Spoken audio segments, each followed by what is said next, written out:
होतं. आम्ही त्यांच्याकडे जायचं, फोन त्यांना कनेक्ट करायचं, मी त्यांना सांगायचं, त्यांनी सांगायचं. असं रामोजी फिल्म सिटीचं बुकिंग केलं. मग आता राहायचं कुठं, मग हॉटेलचा आम्ही नंबर काढले, वेबसाईटवर नंबर काढले. कोणी हैदराबादला जाऊन आले का त्यांना आम्ही भेटलो जाऊन, आणि मग त्यांनी आम्हाला कॉन्टॅक्ट हॉटेलचे करून दिले. मग असलं मस्त हे केलं.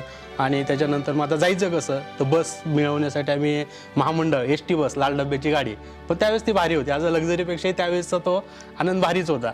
आणि मग ते आम्ही सगळं केलं. आम्ही कॉलेजला सांगितलं की आता आम्ही चाललो. कॉलेजचा तर संबंध नाही, कारण कॉलेजनं नाकारलं होतं आम्हाला. मग आता कॉलेजच्या पण लक्षात आलं की हे तर चाललेच, मग आपण इन्व्हॉल्वमेंट केलं तर काय वाईट आहे. मग प्राचार्यांनी बोलवून घेतलं आम्हाला. भाग पाडला म्हणण्यापेक्षा आमची इच्छा होती, जायचं होतं, करायचं होतं ते. आणि कॉलेजचा विरोध कशासाठी होता, त्यांना नको होतं असं नाही, किंवा आता एक्झाम आल्या, तुम्ही अभ्यास करा, ही वेळ नाही जायची, तुम्ही आधीच जायला पाहिजे होतं. मग हे असं केलं तर ती खूप मस्त ट्रिप होती. आजही प्रत्येकजण कधी कॉलेजचं आम्ही भेटलो तर त्या सहलीची आठवण होतेच. त्याहीपेक्षा आणखी एक झालं होतं NSSचा कॅम्प. जो कॅम्प माझ्याच गावामध्ये मी नेला होता.